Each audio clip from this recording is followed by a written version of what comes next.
Okay, I'm going to give you this talk because this is a talk that I give my daughter almost every time she goes out, and I give my wife too. It's called a situational awareness rules.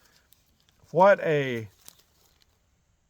army guy like me considers whenever I go out, and I want my daughter to consider whenever she goes out. So, situational awareness. The first thing on the list is trust your intuition. If you get a bad feeling about something, about a place or a person, then get the hell out of there. Get away from them. Number two, stop, look, listen, and smell.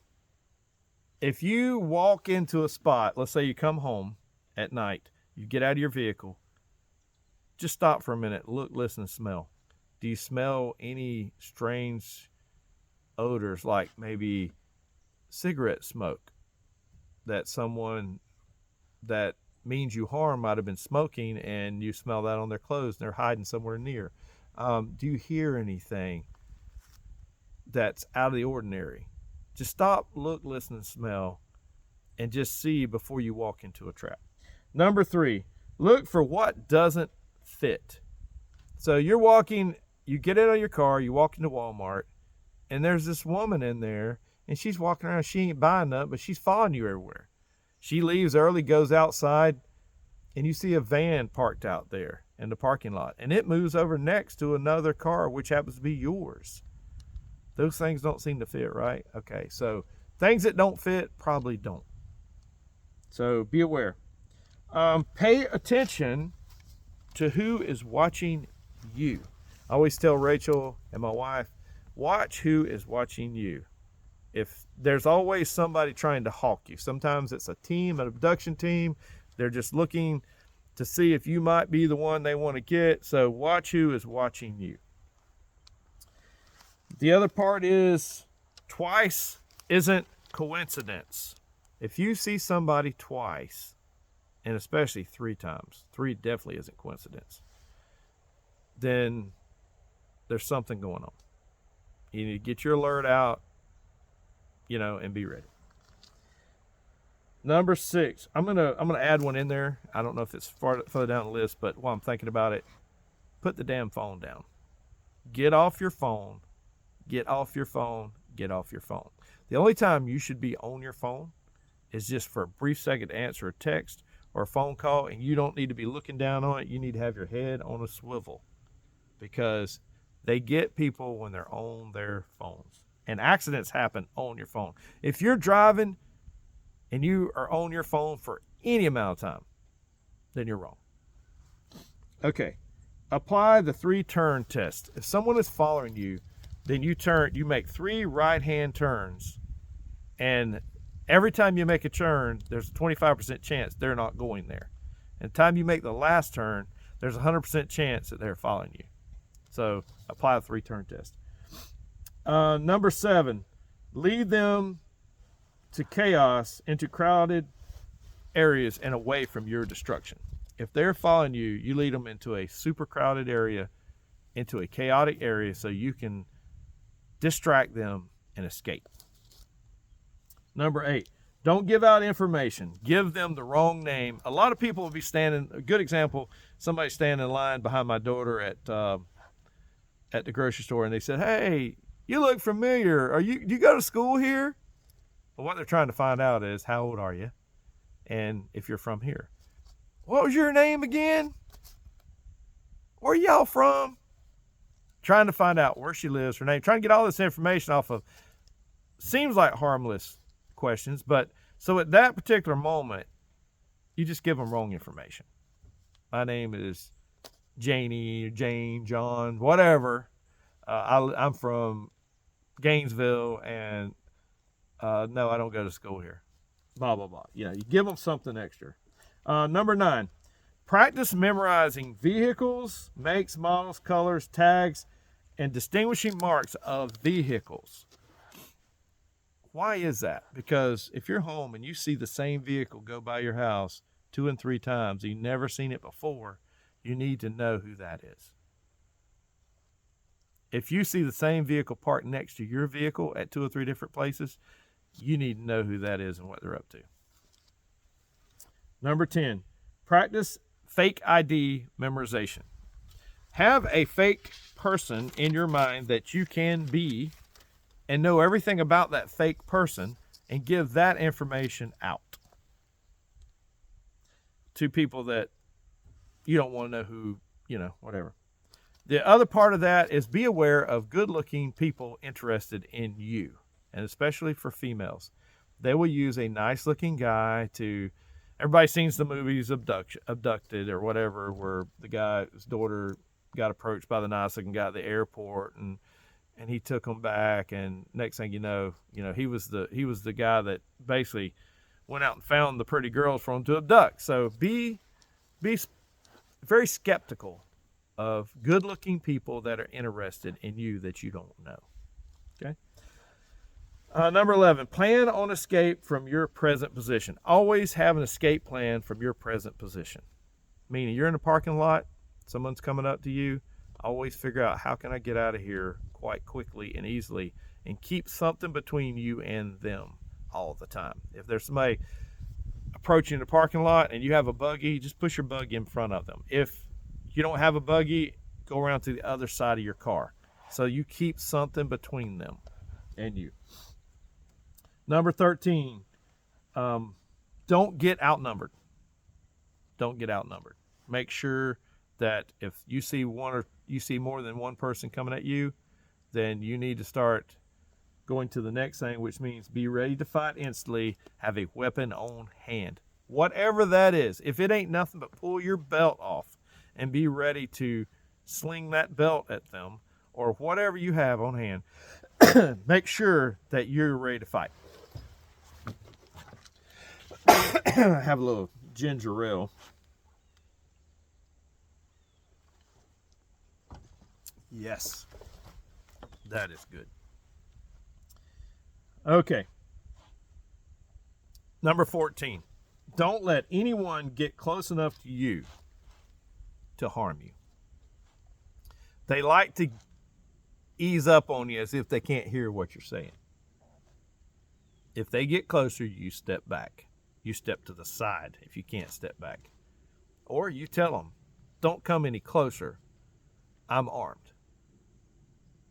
And often that will stop them. Number 15. I already said this one. Keep objects between you. Number 16. Use the bigger weapon that you have. Now, what is the big weapon that everybody basically travels in every day? Your car. Your car is a huge weapon. It's 3, 4, 5,000 pounds of steel, and it can move, it can push, it can run over. I mean, it's a big weapon. Use it. If somebody tries to hurt you, use your car. Have hidden weapons ready at all times. Always have at least 2 ways to defend yourself. I tell my children all the time, I don't care what they are, if it's a pocket knife, whatever, always have 2 ways to defend yourself. Stay off your phone. We already talked about that. Number 19, classify those around you. Know who is dangerous. Now, this is a hard one because a lot of times dangerous people know how to not look dangerous. So the main way to know if somebody is dangerous to you is if they are interested in you, meaning they're talking to you. The one that's talking to you is the one that's dangerous to you, or they're distracting for the one that is dangerous to you. So avoid conversations, avoid getting close to people. If they're within arm's reach, they are potentially deadly. So avoid these situations. Stay more than arm's length away.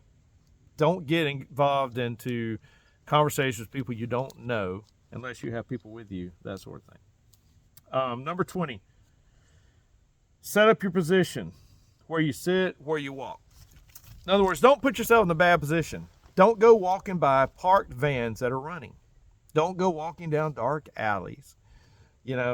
Don't be walking across parking lots, empty parking lots where nobody's at and there's no people around. Of course, nowadays, people will just video you getting abducted instead of helping you. So just be aware and try to stay out of bad areas. I tell my daughter when she goes to Lake City, I said, there's a couple places you don't go.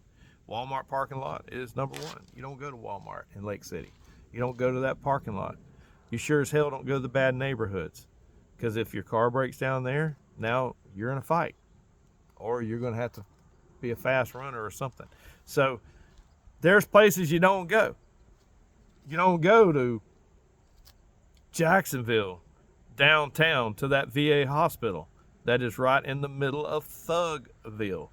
Absolutely not, because they won't let you carry a weapon in the VA hospital, so everybody knows you're unarmed there if you're following the rules.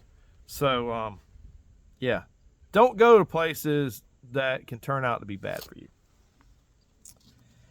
And number 21, the last on this list, is there are no victims, only volunteers. Now, what does that mean? Can you get in a bad situation? Yes. Can you accidentally get in a bad situation? Yes. So sometimes there are victims. But the more you train,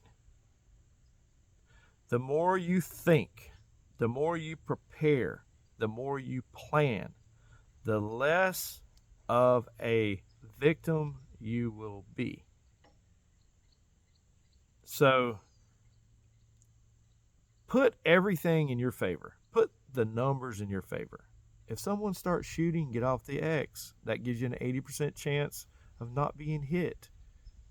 If there's a crowd of bad people over there, don't go over there.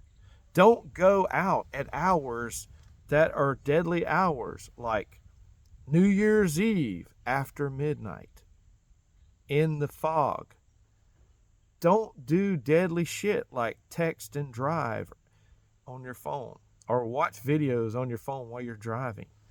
You know, these are setting yourself up for failure. Don't set yourself up for failure. Sometimes the don'ts are bigger than the do's.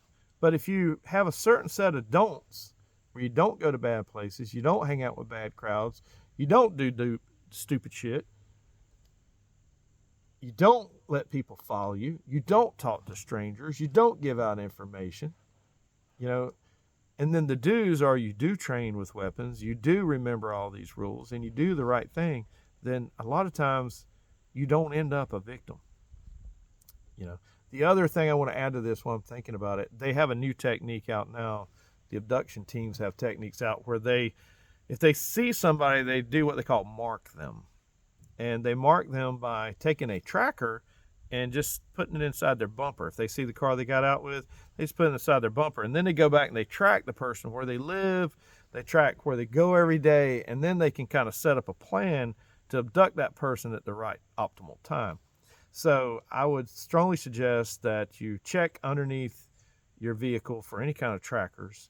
That's another big thing you need to do. If there's something left on your vehicle, like a card on the door or something on the window, do not touch it unless you have gloves. If you have gloves, you can touch it and then discard the gloves from the inside out, because a lot of times they'll put chemicals on those cards and stuff so that when you touch it, in a few minutes you start getting dizzy, you start getting lightheaded, you start getting sick, and then you pass out, and then they just follow you and they pick you up and throw you in the van. So, and what do they do to you after you're in the van? Well, there's horror stories. You can get just on the bare minimum, you might just get raped. You might just get robbed. But there are some big horror stories where they basically, sell your kidneys and stuff like that and discard your body. They sell you as slaves overseas, and, they're saying that people bring $50,000 to $100,000 a piece. So that's a pretty lucrative business. They say that the cartels are heavily into it, and that some of our government agencies are even partaking and helping. So that's scary as hell. We all know the Epstein thing and all that crap. How do they get those kids? I don't know. There's a lot of conspiracies about that, but here's the thing. I don't want my kids. I'm going to train my kids as much as I can, and my wife. I don't want them ever having to even be in that damn conversation. And they don't want me unless they want a kidney or something. My kidneys probably ain't that good. So the older, the fatter, the uglier, the less chance you have of being abducted. I can tell you that. So anyway. All right, go out and make your space better.